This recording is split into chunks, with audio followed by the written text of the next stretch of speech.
Next, we're pleased to be joined by Michael Schwartz. Michael is a professor of sociology at Stony Brook University. Professor Schwartz analyzes the U.S. occupation of Iraq for such websites as Tom Dispatch and Huffington Post. His book, War Without End, published next year by Haymarket Books, will be out at the end of the year, this year. Thank you.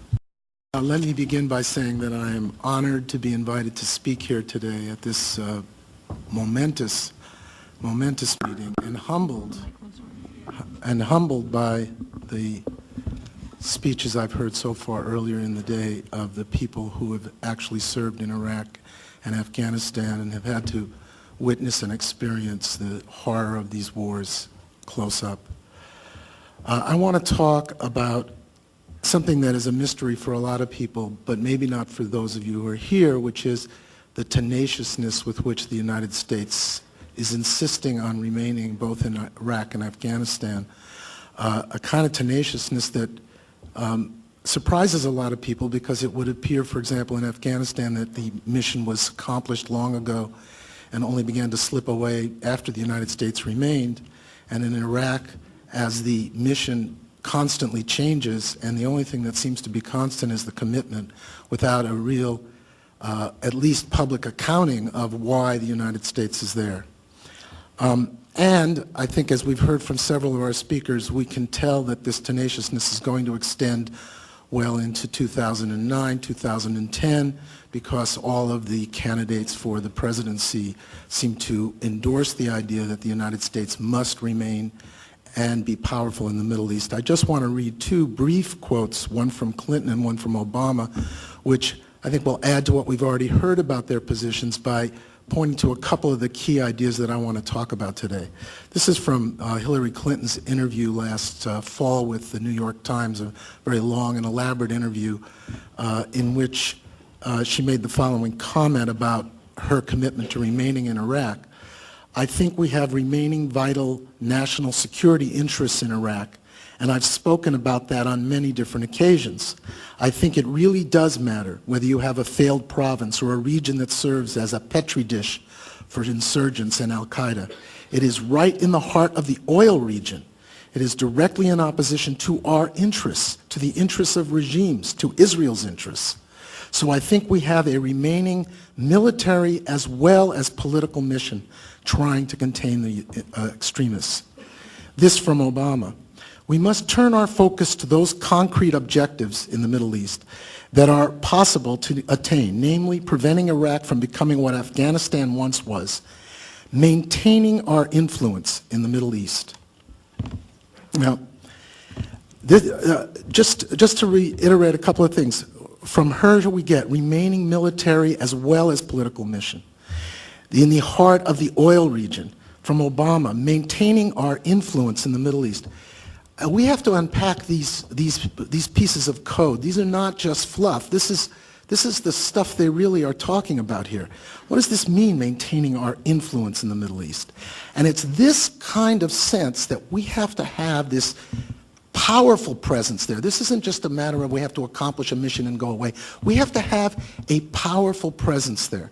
And I want to talk about what they see as this powerful presence. It's this powerful presence that leads them to a policy of pacification, the kind of policy we've been hearing about all day that leads them to order our troops to perform a version of state terrorism on the people in Iraq and Afghanistan in an attempt to fully pacify them so that the country will be pacific, right? Willing to accept this massive influence that our leaders are talking about establishing, sustaining, and maintaining.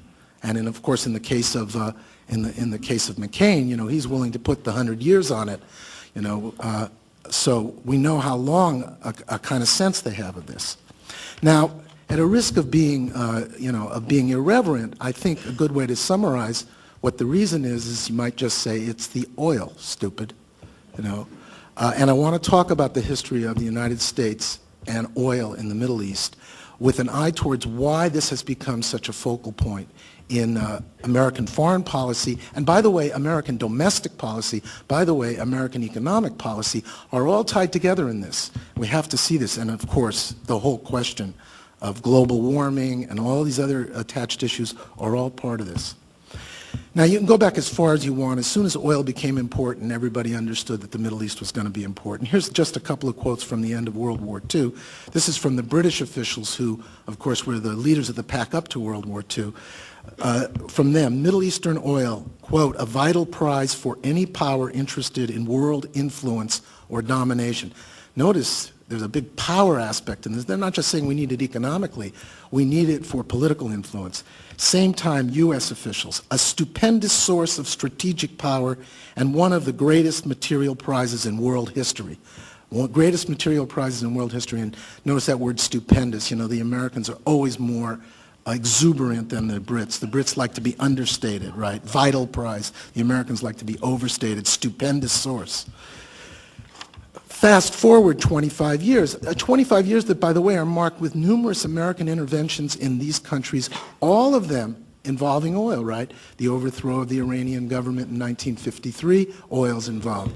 The helping the Baathists take power and eliminate the left in Iraq, oil was involved. They thought the oil might head on over towards the Soviet Union rather than the American side. Then, of course, they experienced multiple disasters in the 1970s, including two really important ones in the Middle East, one of them being the development of OPEC, which now threatens for the Middle Eastern oil countries to actually wield an independent power in the world, and they exercise it quite dramatically in the 1970s, and then the overthrow of the Shah of Iran in 1979. Now, you know, we are accustomed in our country to think of the Republicans as the ones who are belligerent.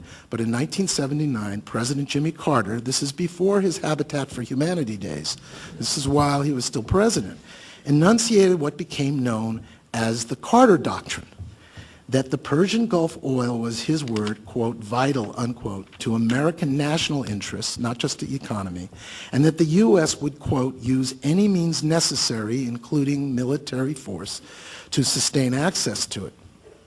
To assure this access, he announced the creation of the Rapid Deployment Joint Task Force, now called CENTCOM, right? It's the group that now is running the war in Iraq, that would allow the United States to deliver large numbers of personnel from all services, together with state-of-the-art military equipment, to any location in the Middle East.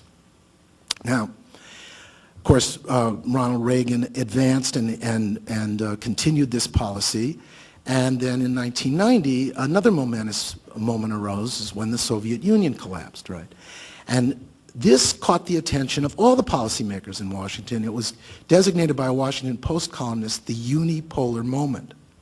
This unipolar moment was the moment when the United States was suddenly the preeminent military power in the world. So preeminent that even in those days, we spent more money than the next 15 countries combined militarily. Now we spend more money than the rest of the world combined militarily.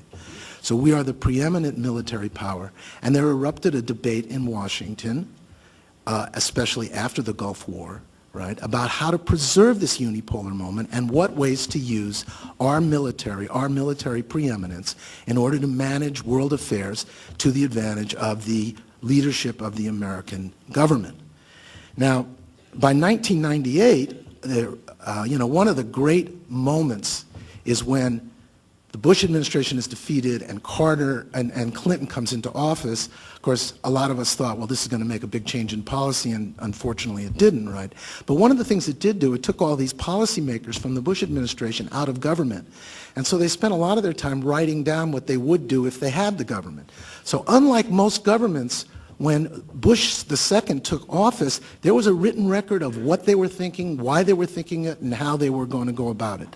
And one of the most noteworthy parts of this is the Project for a New American Century, established by all figures, many of whom, 15, 20, or 30 of whom actually had high offices in the Bush II administration.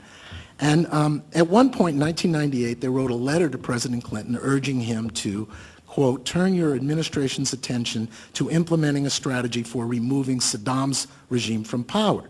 They cited both the military's dictator of military belligerence and his control over, quote, a significant portion of the world's supply of oil. 2 years later, the group issued a ringing policy statement that would be the guiding text for the new administration.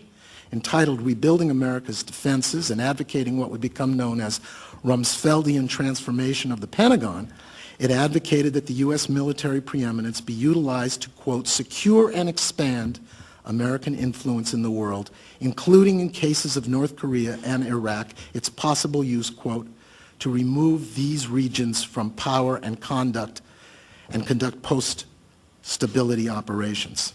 The document even commented on the probability of overwhelming resistance in the United States to such an aggressive use of the military for offensive wars, noting ominously that public approval could not be obtained without, and this is their statement, quote, some catastrophic and catalyzing event like a new Pearl Harbor, which of course they got at 9/11. In the meantime, a crisis is really brewing here, and this is the oil situation in the world.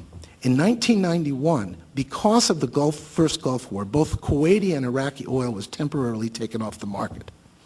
That was 4 million barrels per day taken off the market. Now, in the past, the way this had always been handled is that the Saudis would simply increase their production.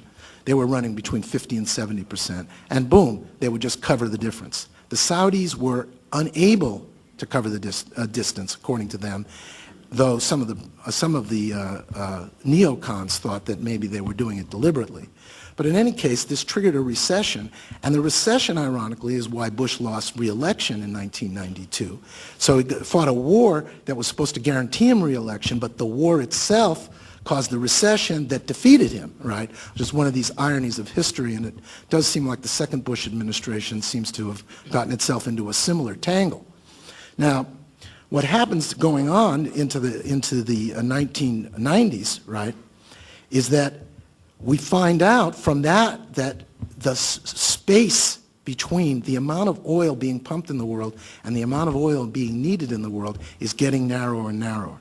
And it gets really bad during the 90s. In 1998 is the year when the United States reached the 50% point, and now we import more than 50% of our oil. So we became a dependent country at that point.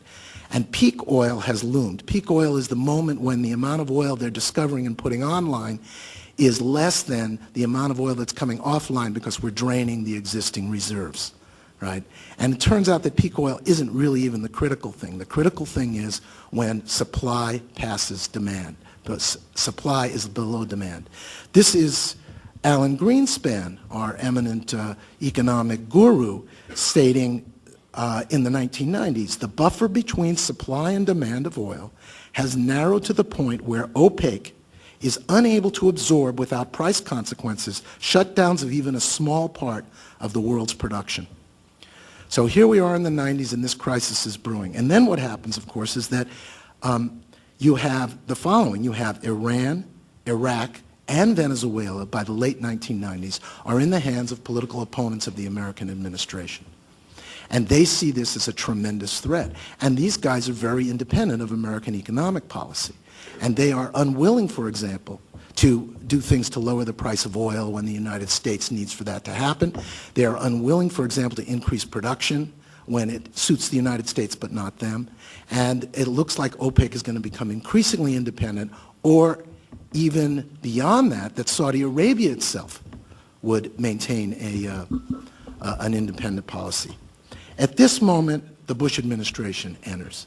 And, you know, it's a lost part of those of us, it's lost to those of us who focus on the war in Iraq. But one of the really big things that happened right away in the Bush administration was the Cheney Energy Commission, which, of course, all its deliberations were secret. And I know that the way I thought about it at that time was, oh, they were secret because, you know, they were in bed with the energy companies and they didn't want us to know it, right? But there was something far more ominous going on there and far more consequential. I mean, they understood that they had a looming crisis, that